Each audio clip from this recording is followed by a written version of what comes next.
Good day, everyone. Welcome to the Promised End podcast. This is Zar from Chundari Beats. And this is Amanomada Game Master, John from It's John. And this is so racist. I'm sorry, guys. I'm just joking. Today, we're gonna talk about PlayStation 1 and the games that actually made an impact in our lives. We always talk about stuff that made an impact in our lives. But it's fun to talk about those games. And these games, remember, PlayStation 1 changed the era of console gaming. So this is a topic that needs to be out there. Because even though you're not a gamer per se, you know about the PlayStation. Even my mom and my dad knows about the PlayStation. Even I don't know if my grandfather knows about the PlayStation, but it's the PlayStation, you know? Basically, it's all I ever wanted, really, as a kid. And unfortunately, I never got a PlayStation. But back in the day, there were a lot of rental shops where you can just pay like $20 for an hour of playing. For an hour of enjoyment and fulfillment. And the PlayStation, let's talk briefly about the PlayStation, what it is. It's a gaming console, and it's the first console that popularized the use of CDs. Now, I know that it's not the first console to use a CD.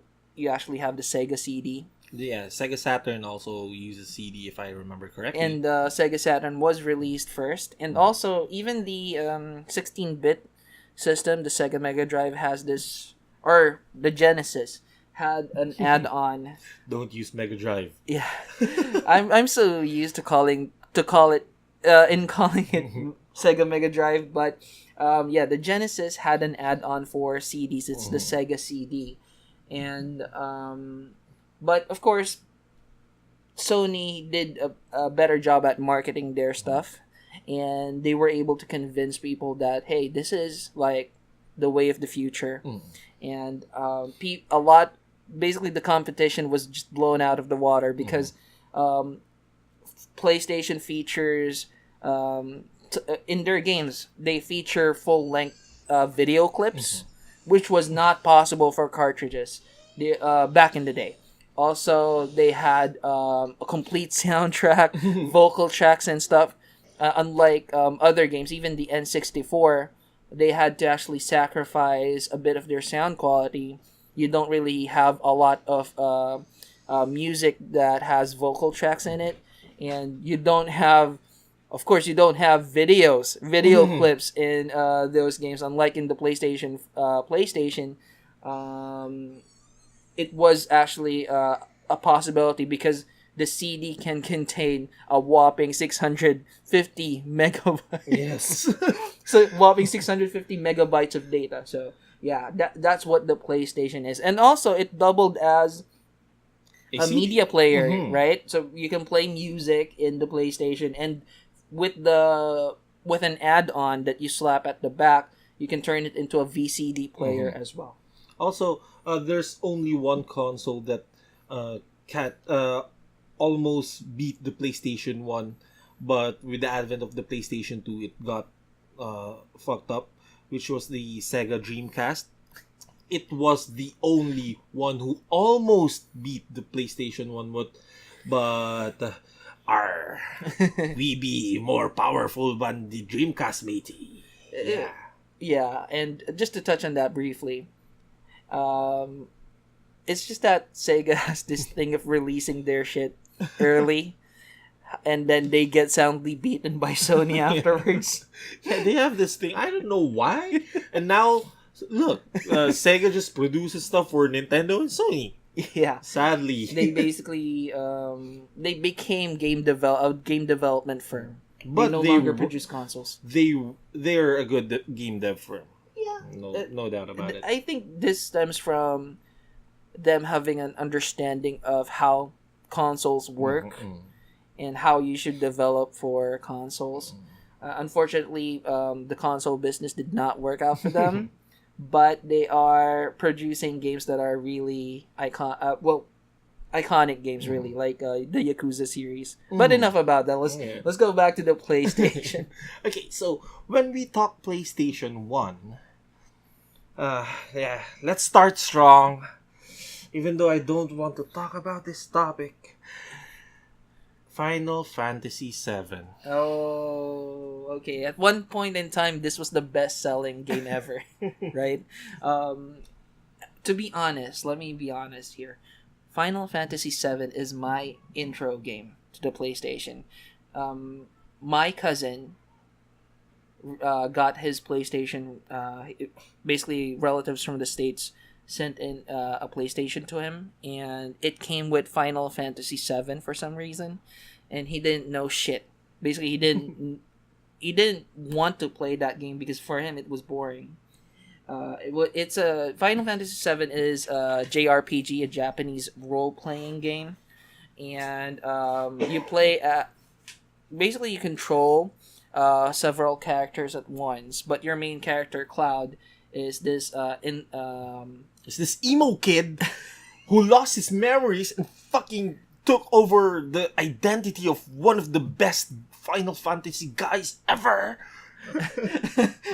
I think somebody is salty here. No, it's okay. FF7 is to be fair, FF7 is epic as fuck. Like, Yeah. seriously epic as fuck. It changed the landscape of JRPGs, and it brought JRPGs to the mainstream, really. I mean, you have Chrono Trigger, right? Chrono Trigger, I believe, first appeared on the 16-bit consoles. I think SNES. And however, for the PlayStation era, this was actually like the first. I think this was the first 3D JRPG ever. Yeah, I think so as well. So It's a defining moment for Squaresoft. Then Squaresoft, that time, it wasn't Square Enix back then. It was a really defining moment. FF7 set the bar for future 3D JRPGs out there. yeah, and it put Square in the map basically. And another thing about games back in the day, FF7 is a very long game. Like, seriously long. It has 3 CDs. Yeah, for the younger listeners, I think you'll find this hard to believe, but games back in the day, some of these long ass JRPGs had you actually had to buy like a 3 CD set, in some cases 4, just to be able to play the whole thing.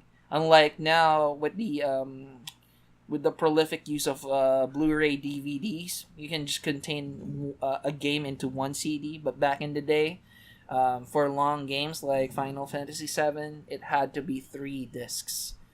So Also, Final Fantasy VII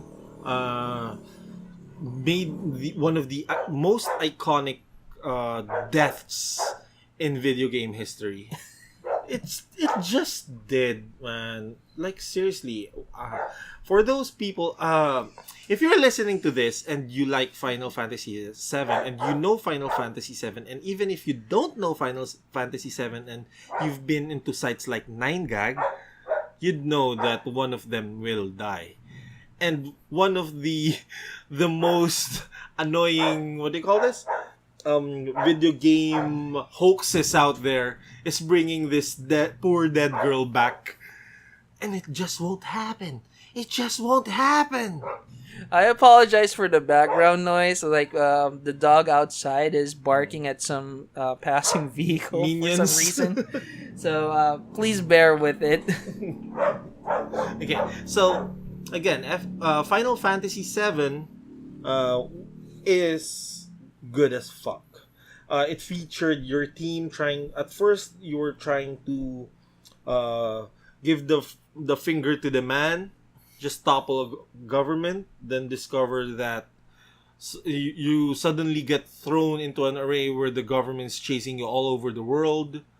Then you suddenly have this duty to fucking save the planet. it just escalates too quickly. For a Final Fantasy game, it's normal. It's normal for a Final Fantasy. It's normal for a Squaresoft JRPG to span like that. But seriously, like, first CD is like, okay. Then second, no, the ending for the first CD is like where the girl dies. I'm sorry for spoilers if you haven't played it yet. There's, hi Squaresoft, we're gonna market for you. There's a coming remake of Final Fantasy VII for the PS4. So for the younger listeners, you can experience that masterpiece of a game in your own time. Okay. Also, if you're interested in playing the classic Final Fantasy VII, you can still buy it for for iOS. It is available for iPhones and the iPad as well. And you can if you own a PS4, you can also buy the classic Final Fantasy VII game from there. Okay, so enough about Final Fantasy VII. We can go on and on. It actually deserves the Final Fantasy series in the PlayStation deserves its own podcast. They're just that big. It's like 3 CDs. Okay, hey. Anyway, another game that caught my eye is somewhat of a light-hearted game.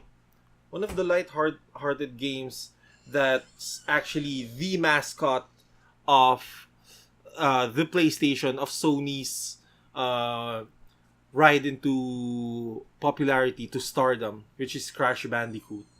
So Crash Bandicoot stars, Crash Bandicoot? What the fuck is a bandicoot?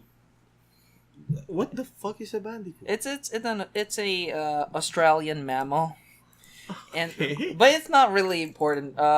Basically, Crash is an what's that term? What's that term? There you go. Anthropomorphic Anthropomorphic animal. character. Yeah. Basically, it's a platformer, and a very good platformer. It features basically an orange Bandicoot character called Crash. So you just search what the fuck, what is a bandicoot? So I searched bandicoot here on the laptop, and it doesn't look like Crash. Well, it has a long pointed snout, just like Crash. And another good thing about Crash Bandicoot is it's getting a remake as well. The PS4, So yeah. you'll be able to play it on the PS4. This should be titled the games that had remakes on the PS4. But yeah, Crash Bandicoot is one of the best platformers, I have to say, ever.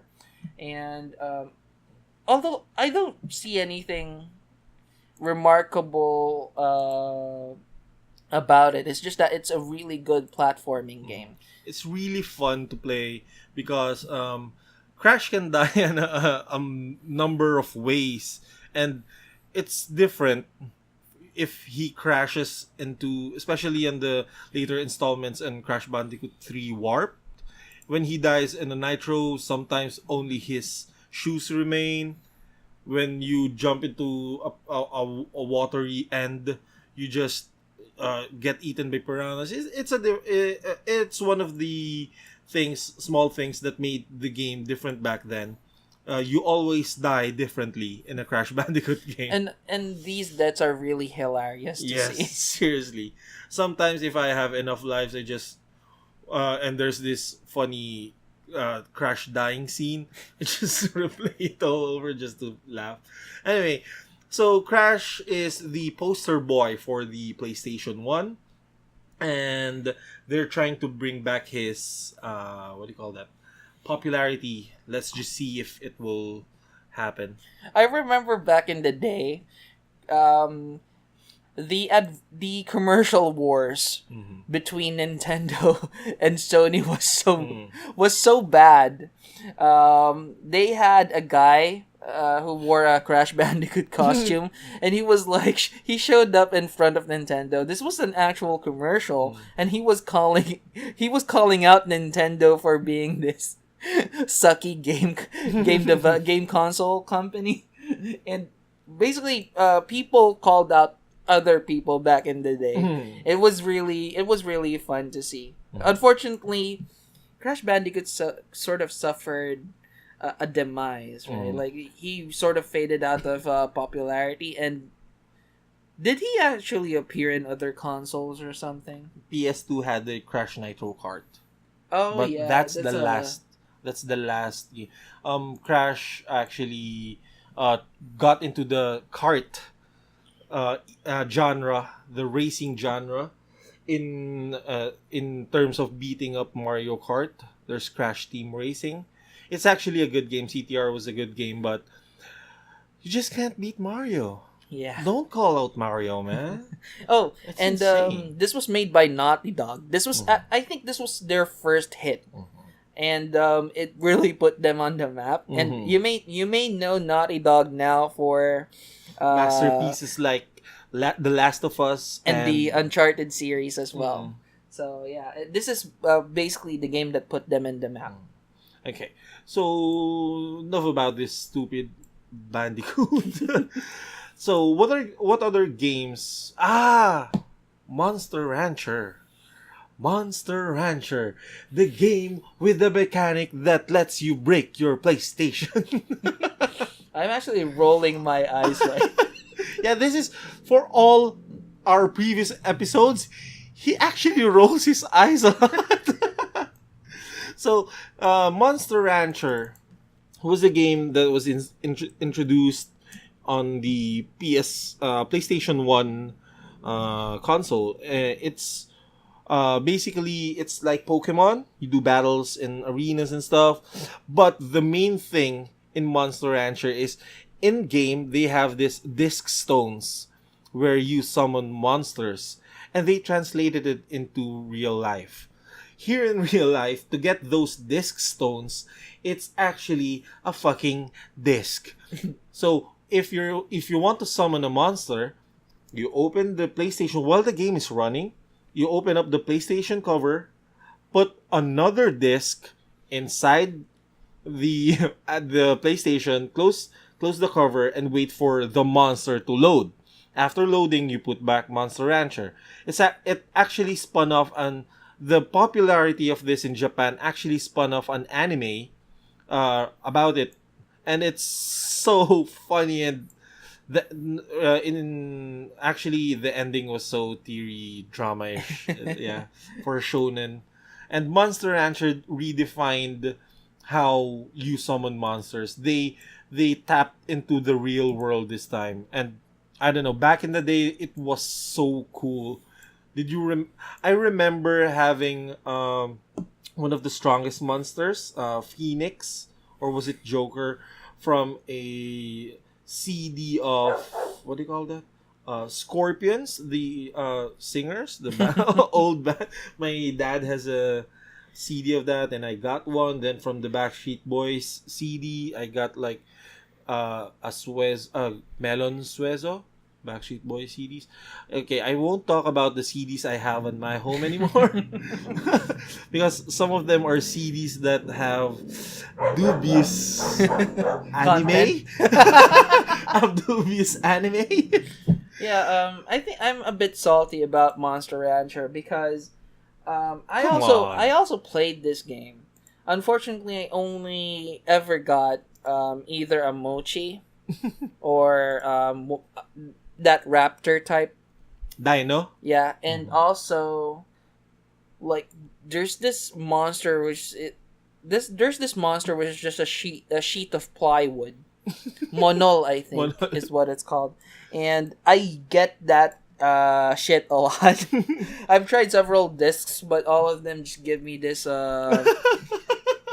this monster. You can look it up. It's Monol, and it just looks like a black wall. That's it, and it's not remarkable at all. But the game focuses on racing your monster and training your monster, so you actually develop a bit of a bond with the monster that you that you generate. And also, I think Why did?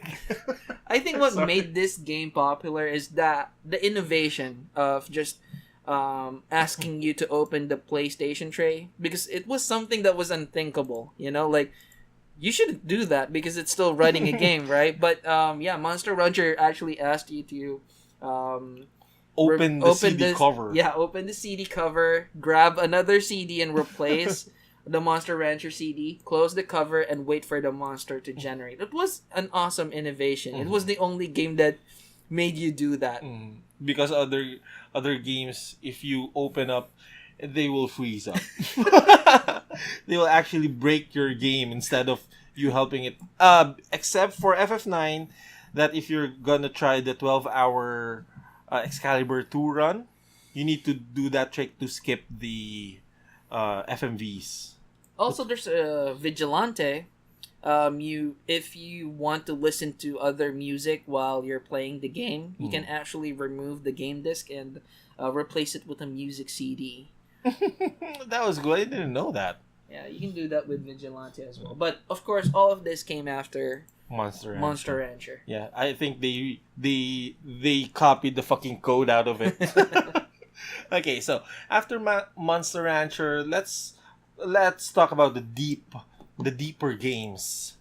One of the best survival horror games came out on the PlayStation, and I'm not talking about Resident Evil. I'm sorry. Okay. It's Silent Hill, man. Oh, okay. See? Even you agreed that Silent Hill has to be the best survival horror game in the PlayStation back then.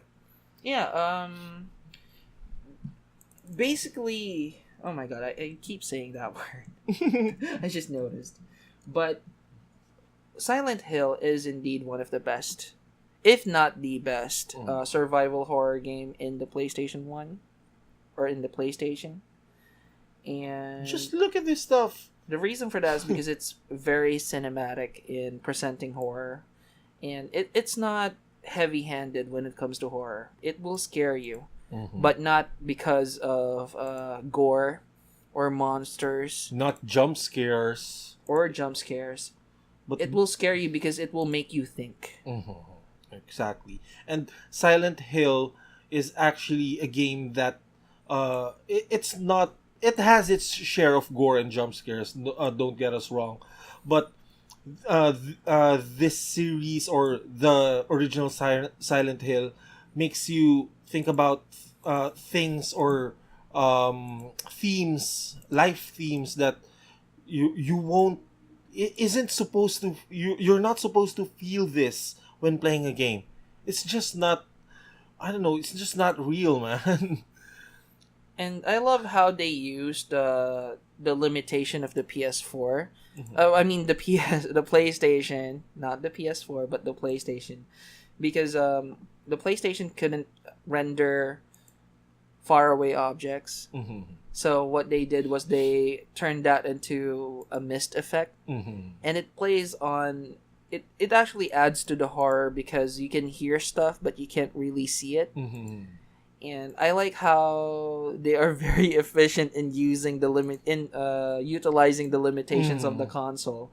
And it's very atmospheric. I have to say it has one of the best sounds for a game overall on the PlayStation. And also the cutscenes. The cutscenes. What the fuck? The first time I got thrown into the other world, it's like, what the fuck? Everything just went downhill. Like, seriously, the first time is not while in game. It's just the bit of shit in that alley.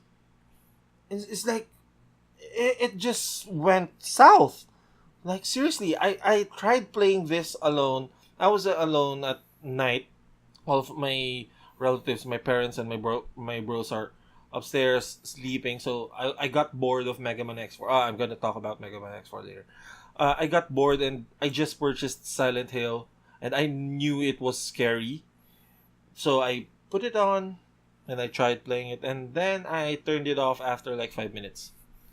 Also, one of the best, or one of my most favorite cutscenes of all time is in this game, in the first Silent Hill. It's the cutscene where this nurse character turns around, Mm-hmm. and the true nature of her character is revealed. Basically, she starts crying tears of Mm-hmm. blood and trying to reach out for the main character. Mm-hmm.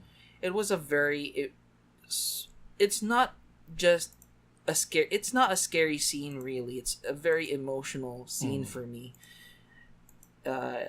because you begin to understand the despair Mm-hmm. that the character has been enduring for a long time, Mm-hmm. because she's stuck in that world and she Mm-hmm. doesn't have any avenue for escape. It's actually shown in the film as well, right?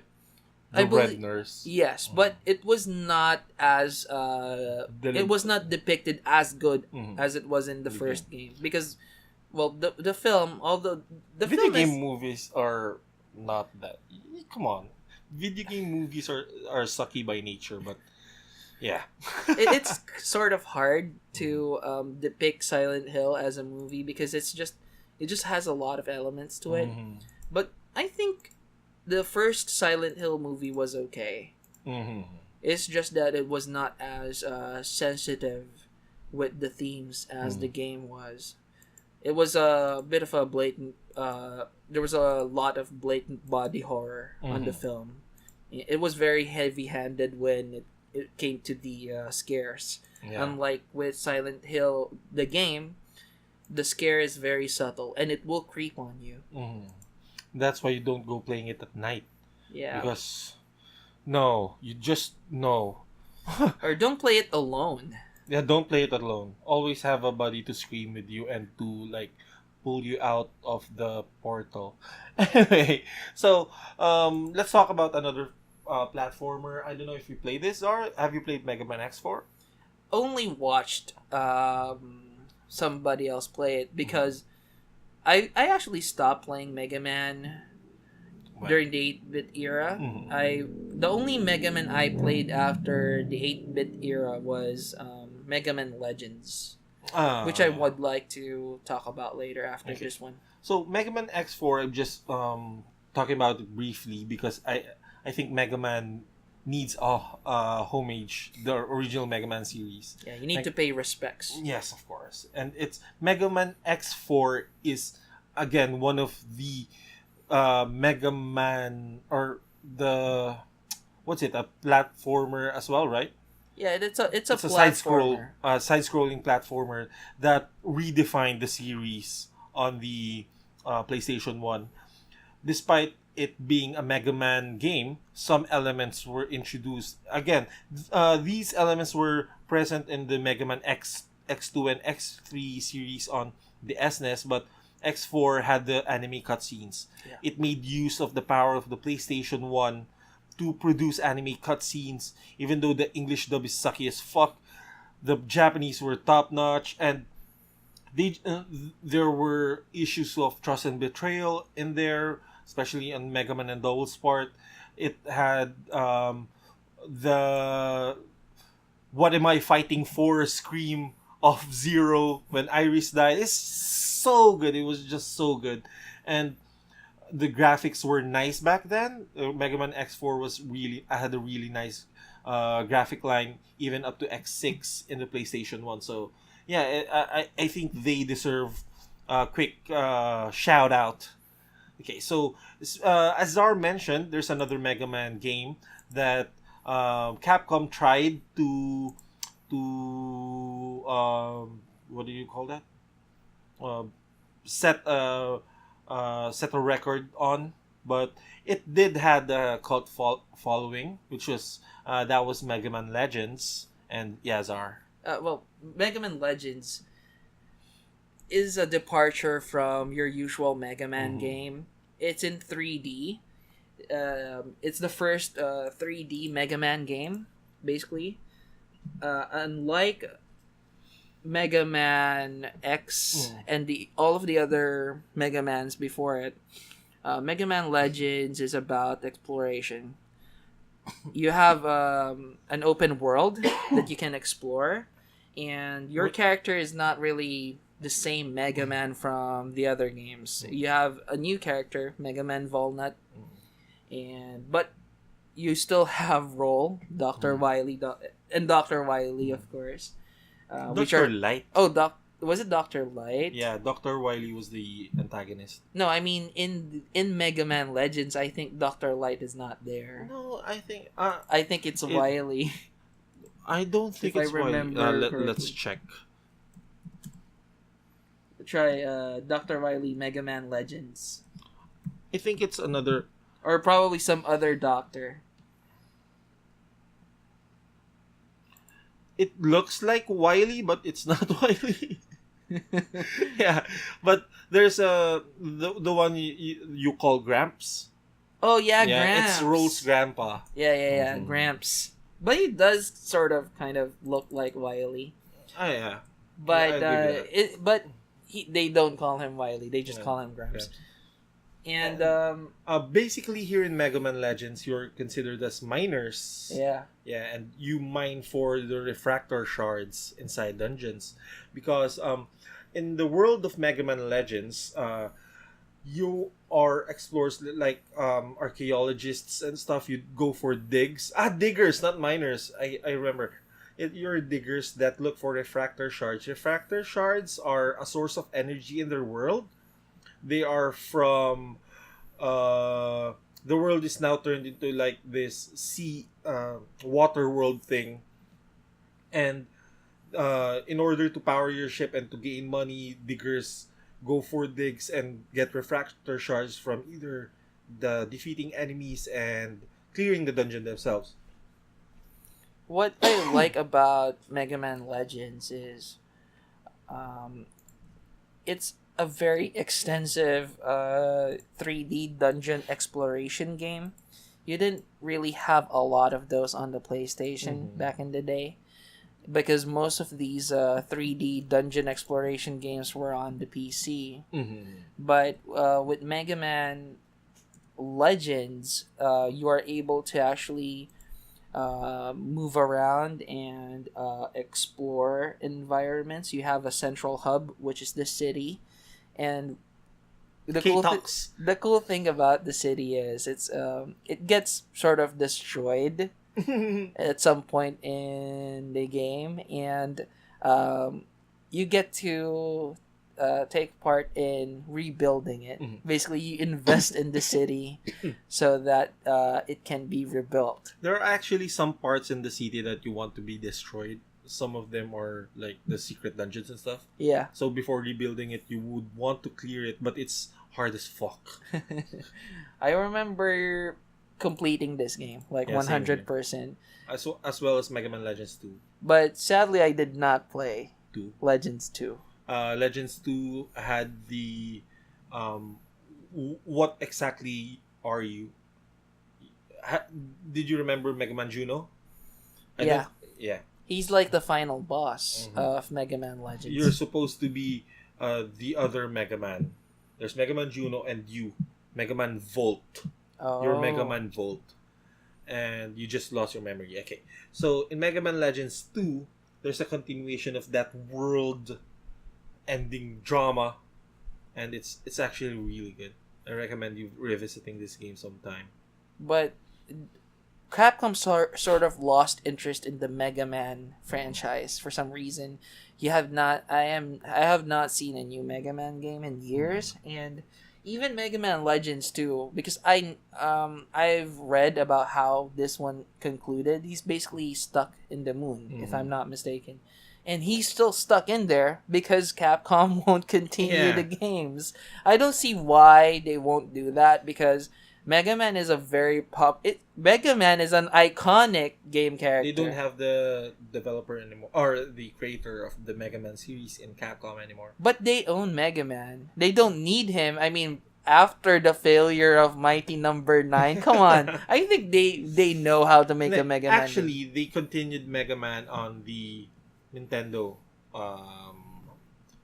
console, Mega Man Zero.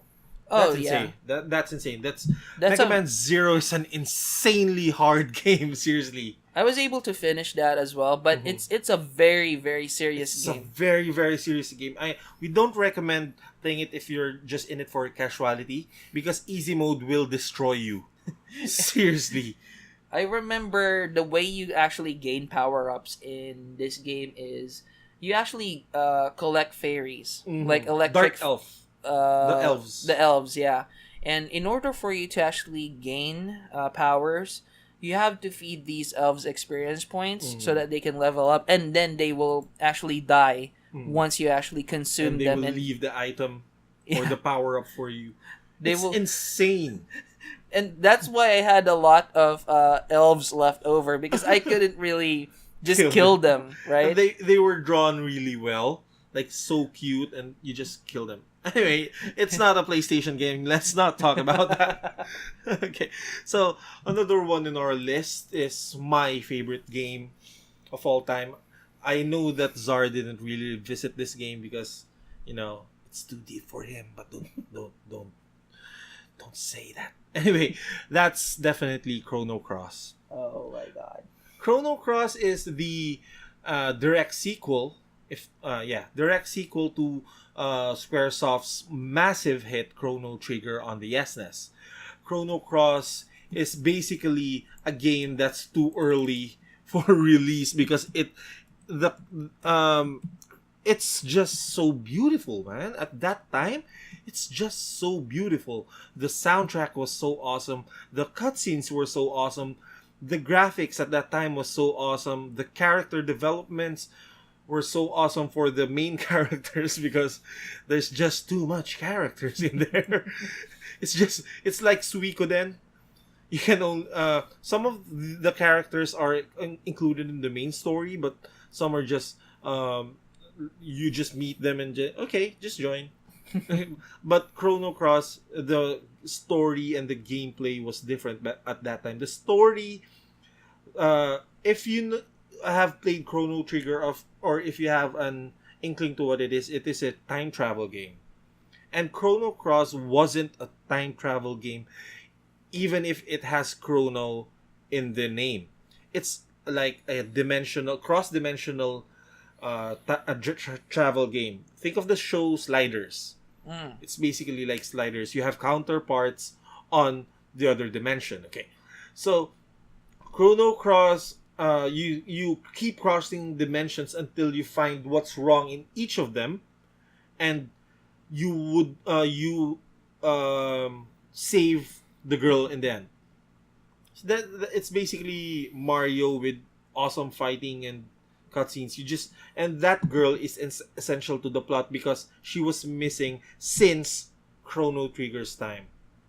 Oh, okay. And Chrono Cross, it's just one heck of a game. If I think this deserves topic on my YouTube channel. Don't worry, I'm gonna talk about Chrono Cross soon, and I'll drop a hint here in PEP. If it's so remarkable, Why didn't you play it? No, not really. If it's so remarkable, why is Square not making any of these Chrono games anymore? Again, they don't have Masato Kato in them anymore. Even so, I mean, Chrono Trigger. Remember, Chrono Trigger was so popular that it was released on multiple platforms. You can actually play it on the PlayStation. And I believe this was released on one of the portables as well. DS. DS and the PSP, I think. Yeah, but the DS is the final version. They closed the gap between. There were many unanswered questions from Chrono Trigger and Cross. They closed that using the DS version. And the Chrono Cross, it didn't have to have add-ons on it because it didn't have a sequel. And it didn't have a sequel. There's nothing to close the bridge on. And there's supposed to be a third game called Chrono Break that they didn't make because Square was a fake. But they bought the what do you call that?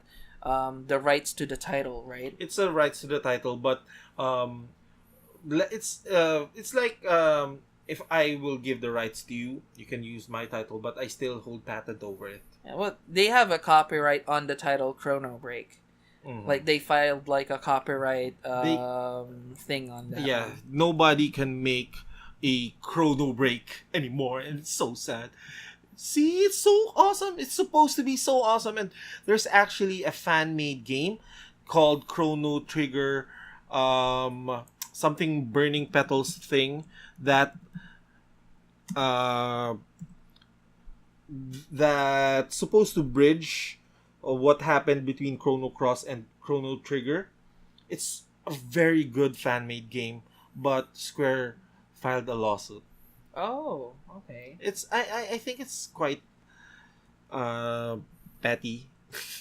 Well, it's an infringement on their intellectual property, so I wouldn't fault them for it. Yeah. But if the fans celebrate the game, It's supposed to help the game, not like and fuck with it. I don't think it was sold. Like this was a fan made game which was for free. I It think was for free, definitely for free. so. These It was were not made for profit. Made for fans by fans, and the this gap closer is supposed to be released for again, it's for free, and it's like a free downloadable, and all of the rights still belong to Square.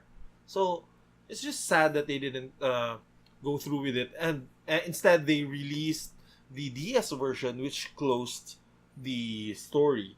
It wasn't as epic as what the fan made game was supposed to do, but sadly, it got shut down. And I still hold a grudge on Square regarding this. I'm sorry, I'm a Square fanboy, but that's just wrong, man. Okay, Yeah. so we're nearing our end, so let's talk about your Valkyrie profile. Oh, Valkyrie profile. Okay. The game with the 30-minute intro. Oh my god, you know what? I hate that intro. See? And you can't press start. Even on the PSP version, you can't press start. It's very pretentious because a Valkyrie profile. Well, let's start. Let's start the beginning. Valkyrie profile is a JRPG game as well. It's sorry, that's redundant. It's a JRPG made by Square and Tri-Ace, I believe. Yeah. Try. No, it was back then. It was published by Enix and Tri-Ace. Oh yeah, I'm It was sorry. Enix. It was Enix and Tri-Ace. Now, in Valkyrie profile, you play as a Valkyrie, and your job is to collect the souls of fallen warriors, so that you can send them to Valhalla to fight in the last battle. Ragnarok, the twilight of the gods. Well, that's Odin's voice. And you play as Lenneth, the Valkyrie who is who is active during this era, and the game starts very slowly. You have like it's the opening credits. The game makes you or forces you to sit through the entire opening credits, and I understand that it's epic. And and the music is awesome, of course. It's beautiful. The voice acting was beautiful. The voice acting is beautiful. But, it's sort of pretentious for the game to just force you to sit through the whole thing. Now, but again, what I like about this game is that it's in 2D. It's not using 3D models, only for the world map, but for the characters, even the stages, all of these are cell shaded. Also, they use 3D for the spells, the great spells, the great magics. Oh yes. They also used 3D for the effects. Now, that's why it aged well. Even if you play it right now, it still looks good. It's still you can still sort of play through it without wincing. Yeah, and you still have to sit through that 30-minute intro. That's the only thing that's preventing me to play Valkyrie Profile. I don't have time to sit through a 30-minute intro when I can only play games for 2 hours. What the fuck? Well, to be fair, it's not really 30 minutes. It's 30 minutes. It's I counted that. Seriously, the time you go when you awoke as Lenneth, you were Yeah. walking, right? Yeah. Then you go to Frey. That was 2 seconds. Then after that, you have the fight with Lawfer and using Lawfer and Arngrim. Yeah. That was 30 seconds. Then after that was the talk about Jelanda. It's so annoying. It's so annoying. And the only the next battle is you're using Valkyrie, Arngrim, and Jelanda using versus that sorcerer who killed Jelanda, and that only lasted for like 2 to 3 minutes, depending if you suck or not. But everything, oh my god, everything. The credits when Valkyrie was walking, that's 8 minutes already. That's 8 minutes. What the fuck? 8 minute credit on the intro. Nobody does that, and you can't press start. Yeah, you can't. You can't. You have to sit through the whole credits thing. And if you're unlucky, and if the PlayStation freezes or something, You're at the 28 minute. it's because the CD itself it's just one disc, but it's jam packed because almost everything in this game, almost all of the story content is voiced, and it's jam packed. And if it's notorious for failing if it has a single scratch on it, it's gonna fail. And basically, if your PlayStation froze during the opening sequence, you just have to soldier through it and watch the whole thing again. But yeah, the first few minutes of the game is a tutorial level. Basically, it's where you get your first warrior. First two. Yes, you get Arngrim and Jelanda. Basically, you get your first basic close quarters warrior, and then you get your first mage or wizard. So what I like about Valkyrie Profile is that the battle system is very unconventional for the time. Seriously. It's not like other JRPGs where you just have a timer, and then when your character is set to move, you just select an action, right? But in Valkyrie Profile, it's actually turn-based, and each character that you control, which you can actually have up to 4, each character that you control gets assigned to a button on your PlayStation controller, basically triangle, square, circle, or X. And depending on how you press these buttons, you'll be able to perform combos with them. So, and also the game has a ton of characters that you can It's Suikoden get all over again. But the thing is, it doesn't matter if you don't change your party. If you stick with Jelanda and Arngrim, it's perfectly fine. See, you're not losing out really. But if you want to see other moves, other combos, other possibilities, you have to level up the other characters. And that's one aspect of the game. The other aspect is that the world will end and Ragnarok will start, and your objective really is to collect these souls. Collect and train these souls so that they'll be worthy warriors once you send them over to Valhalla. And each chapter grades you depending if you meet the requirements that they're looking for in a warrior during that chapter. Like Freya will belittle you. Or if you don't perform quite well, it's like if things don't improve, I'm afraid we are doomed. You'll hear that from Freya. Also, an awesome thing about a Valkyrie Profile is that it's actually also a platformer. Yeah. So you travel around as the Valkyrie, Lenneth, and monsters are represented as like these shadow creatures. Basically, monster encounters are represented as these shadow creatures, which you can avoid if you don't want to fight them, or you can attack them, and it will initiate the battle scene. Basically, it will bring you to the battle area where you can attack these monsters. And your character Lenneth is when you're traveling in the dungeon, you're able to actually jump and perform crystal magic in Mhm. order for you to be able to cross gaps and Mhm. shit. It's basically it's the battle sequence is JRPG-ish, but the explorer sequence is basically a puzzle platformer. Yeah, and that's what's so innovative about Mhm. No one did Valkyrie that. Profile. Yeah, back in the day, nobody tried to mix those two things together, but Valkyrie Profile handled it supremely well. Yeah. And even right now, if you play it, it still plays good.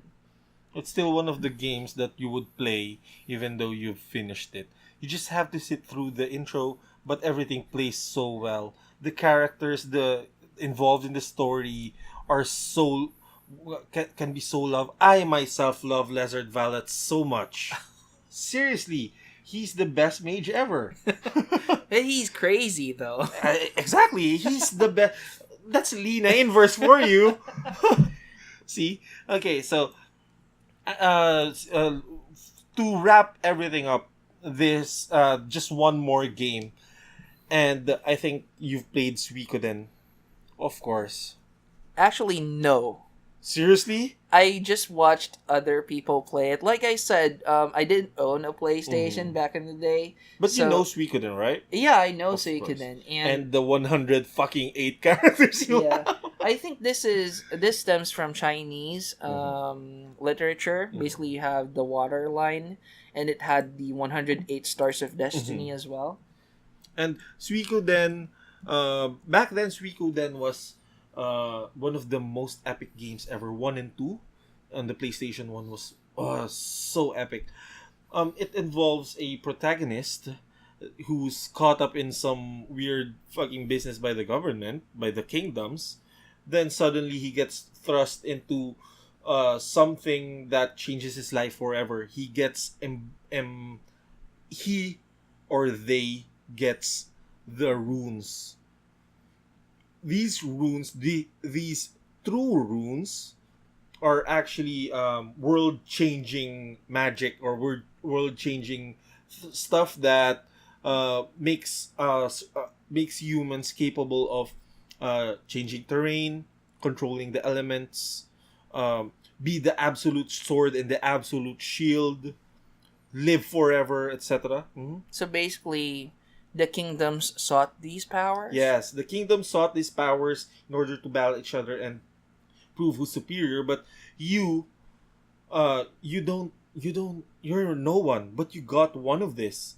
And Mm. it's your job to establish your own fucking kingdom. Oh, okay. So it's a Mhm. kingdom building game It's a aside kingdom from building a game. JRPG as hmm well. So you won't really get to use all the 108. You get to use like 60.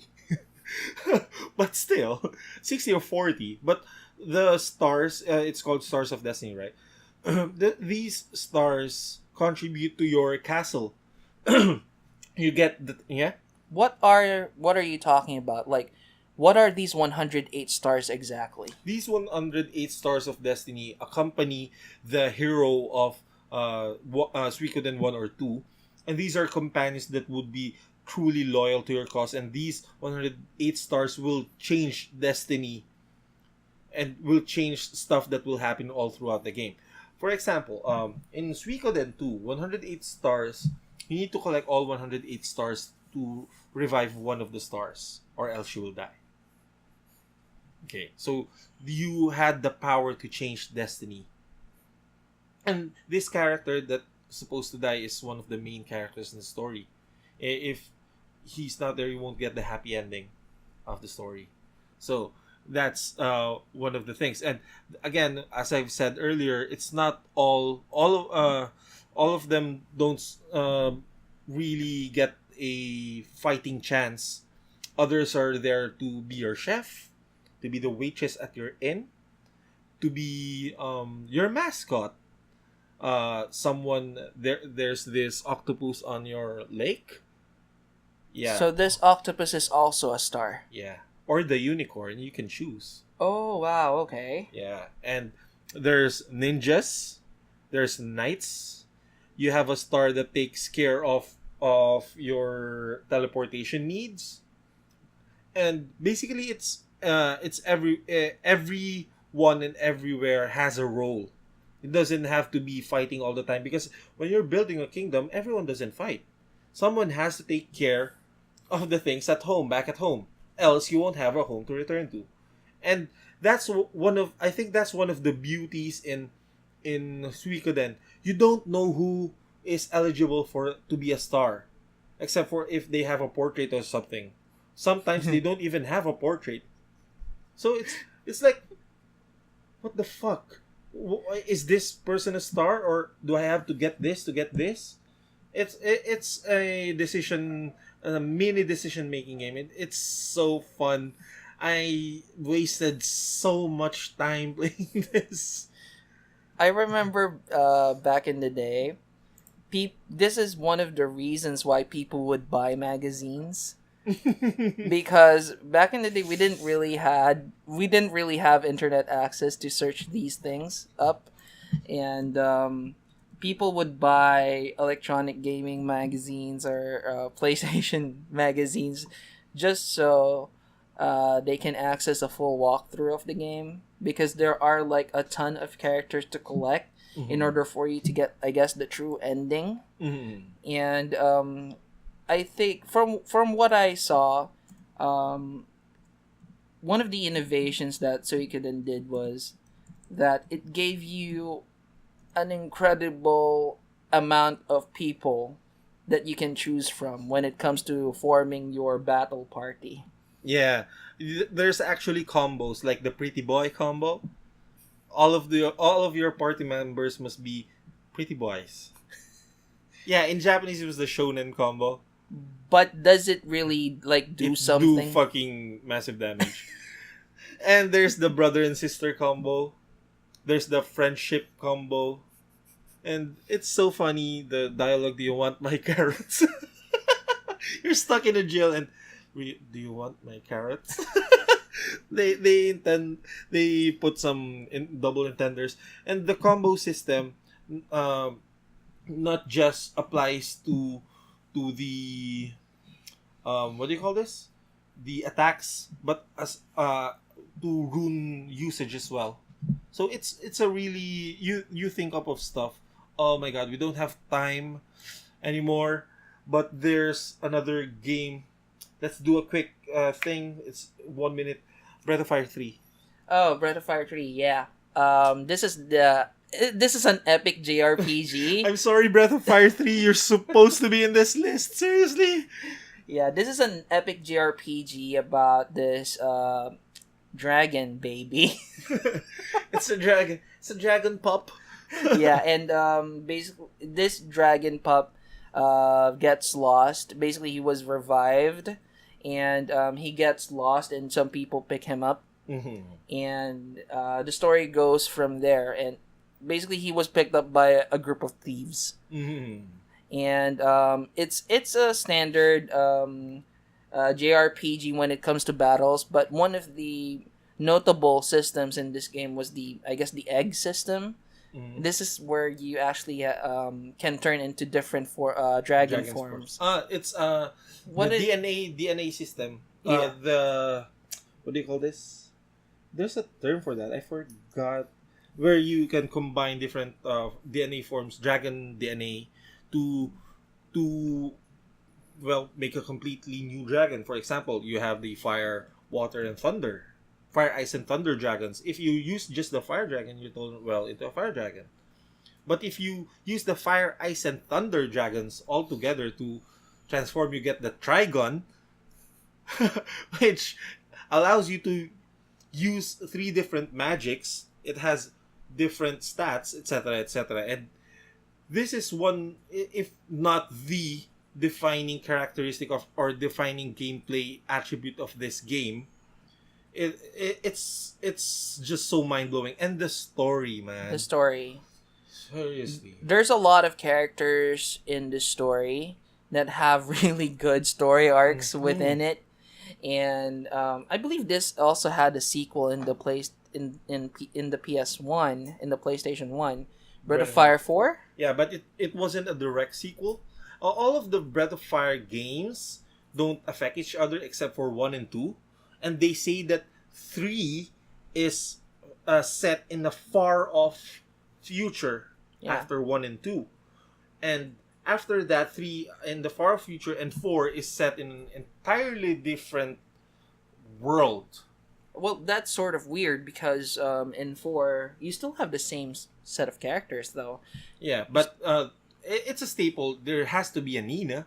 There has to be like a Ryu. There has to be like the cat-like people. I guess so. I guess so. But we'll have to look Like- that up. You know, guys, Yes. if you know, If you know Breath of Fire better than us, please comment below. Like seriously, Breath of Fire is so good, and I would love it if all the games connected with each other. Yeah, and I would love it if Capcom would actually release a new Breath of Fire game. They said that Breath of Fire 6 was supposed to be on Android. What the fuck happened, Capcom? I think the last Breath of Fire game that I could remember was Breath of Fire 5. I think this was Yeah, on the PS2. This is so hard. It's like It's the hardest Breath of Fire ever. it's like a survival RPG. What the fuck? It was so hard. It wasn't on the PS1, but Breath of Fire 5 was so hard. It's not even funny. You can die on the tutorial. What the fuck was that? It's a tutorial dungeon and you can die? And it's so hard that it has this mechanic where you can just give up. Yeah.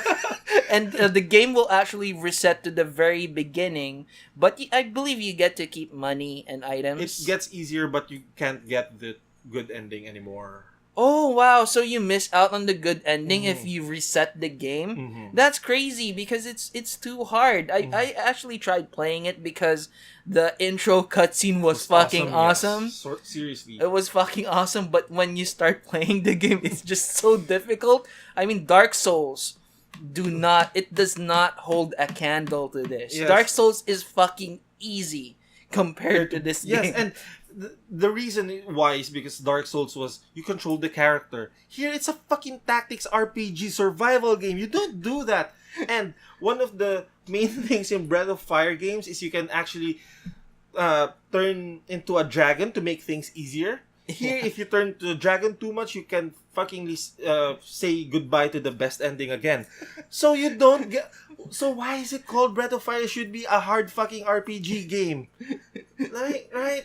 Like, what the fuck? You can use dragon form, but you should limit it. Like, seriously, it doesn't make sense. Actually, this game was too hard for me that I never got to that part where I could turn into a dragon. Yeah, it was so hard. I needed to steal my resolve to not punch my PS2 a lot or throw my controller, because back then the controllers were really expensive and I don't have money to like buy one every time I die from fucking Breath of Fire 5.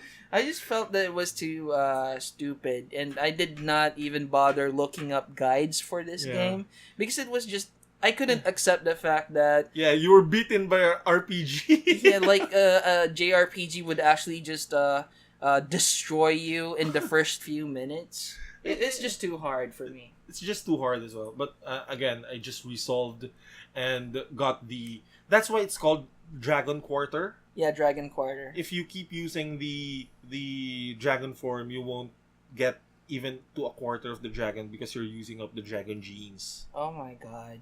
Yeah, you need to be a quarter of the dragon at the end of your. It's So it's like literally you just need to be using this yes, you just for like need to a be fraction really- of the time. Yes. Like seriously, it's not even funny. It's so hard, and one of the here's the thing. One of the battles will force you into a dragon. So you need to count that in as well. And if you keep using your dragon, it's okay. Then you messed up at that moment. The battle took too long. Just say goodbye to the best ending. Well, you Oh. only need 1/8 to get the best ending, but of course, if you're going to go that route, why not go fucking 1/4, right? Well, just one last question about Breath of Fire 3 and 4. Were they ever remastered for other systems? Were they ever released on the PSP or the PS1? I don't really know. Breath of Fire 3, if I remember correctly, was released for the PSP. Oh, wow, okay. Mm-hmm. The Breath of Fire 4, I'm afraid, it wasn't that loved. Yeah, it wasn't as popular as as 3. Breath of Fire 3 was possibly the most popular Breath of Fire in history because, one, the story and the growth you've seen Ryu from kid to adult to fucking motherfucking Kaiser Dragon.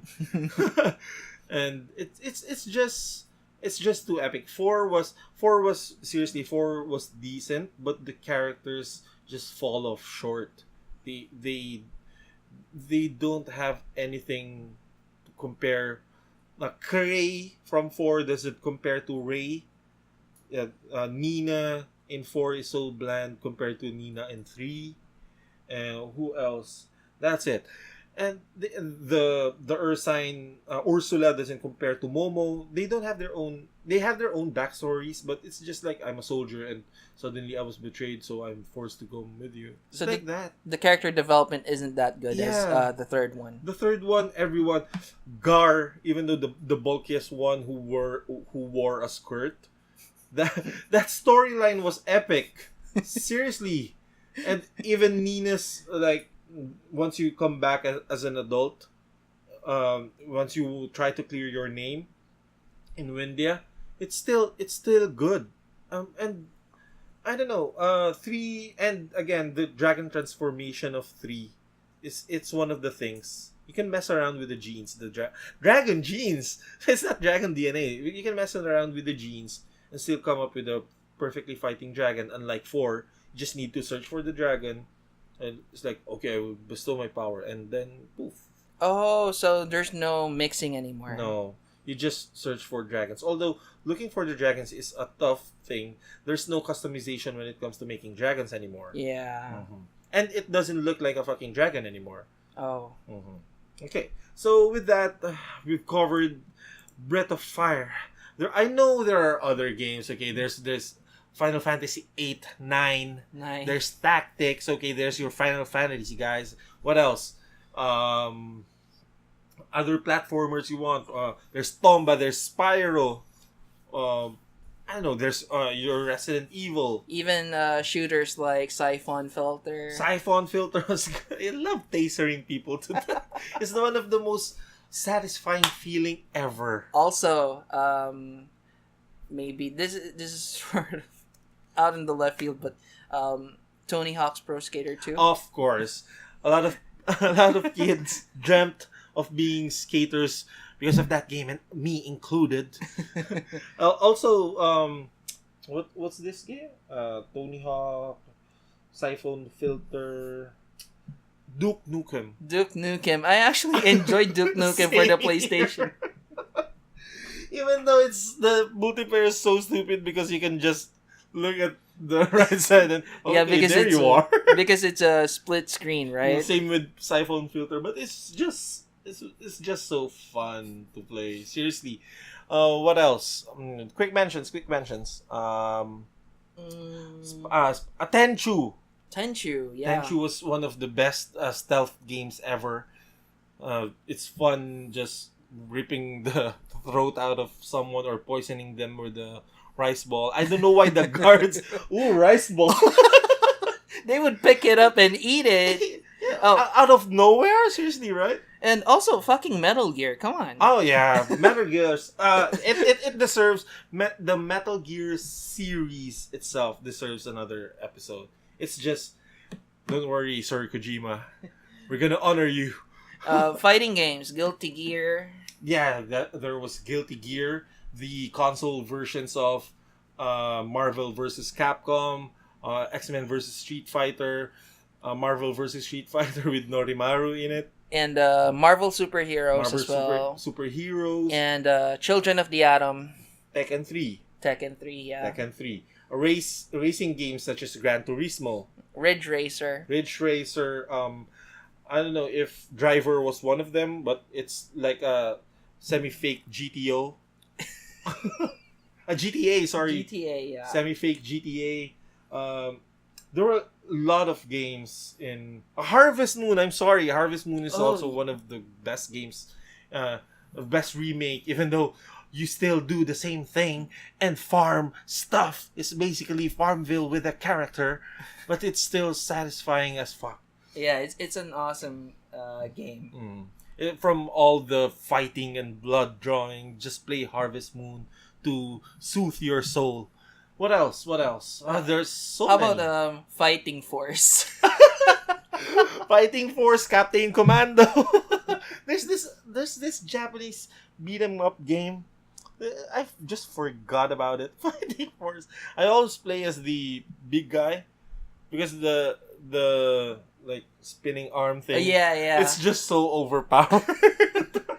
Also, guys. Guys, yeah. Squaresoft's first dive into the fighting scene. Yeah, it's sort of like Smash Bros. Super Smash Brothers, but only with Final Fantasy characters. Yeah, you finally get to kill what do you call this? Squall with Sephiroth, who's the most emo. You get to defend that.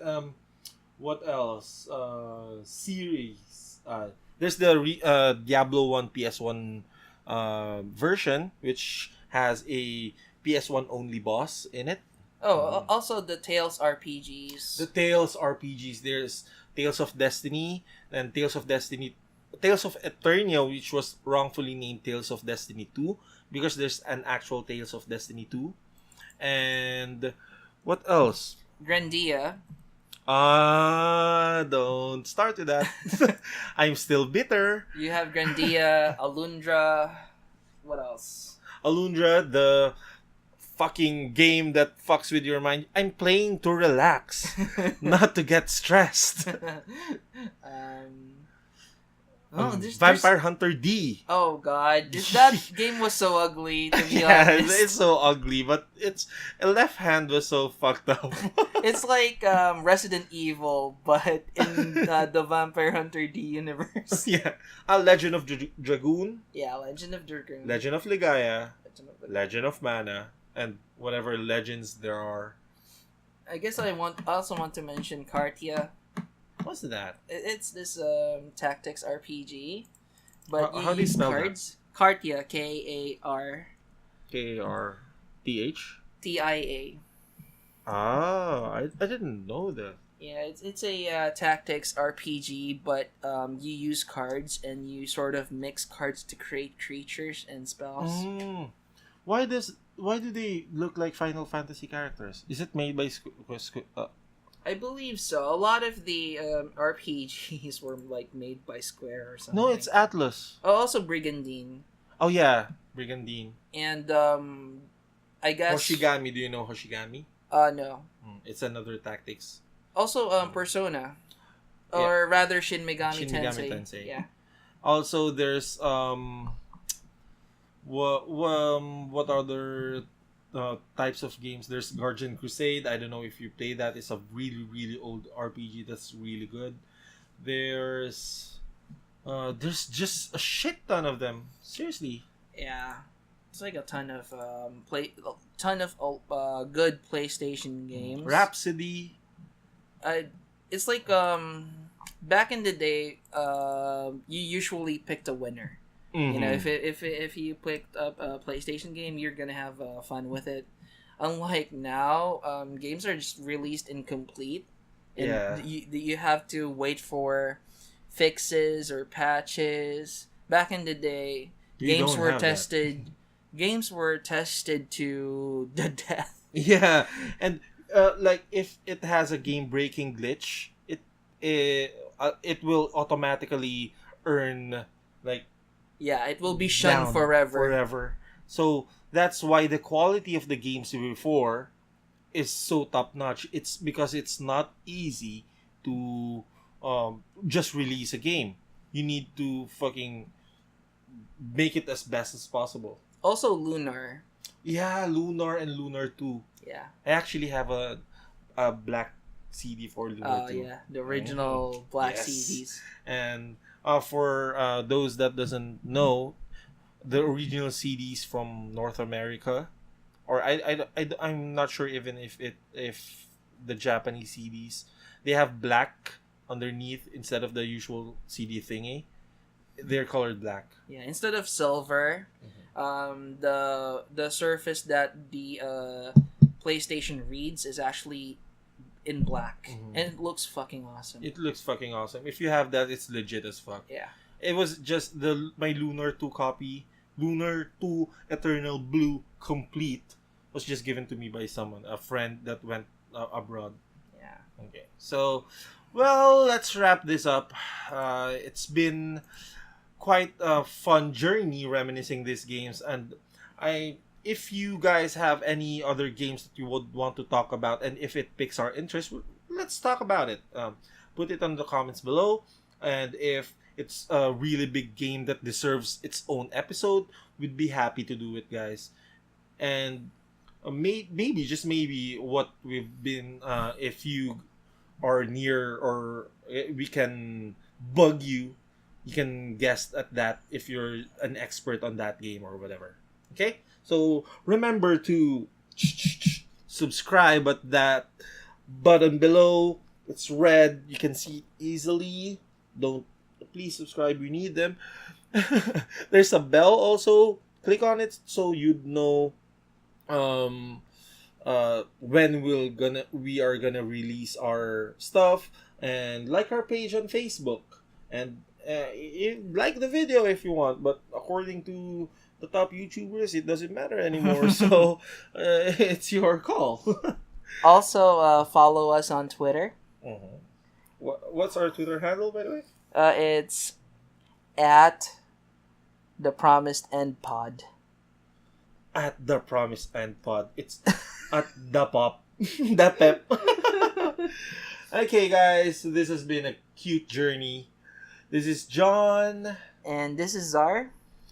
And remember, to err is human, to gigaraw kagayan. This just keeps getting worse. Don't worry. Next week. Look forward to next week. Hey guys, bye guys. Thank you for listening.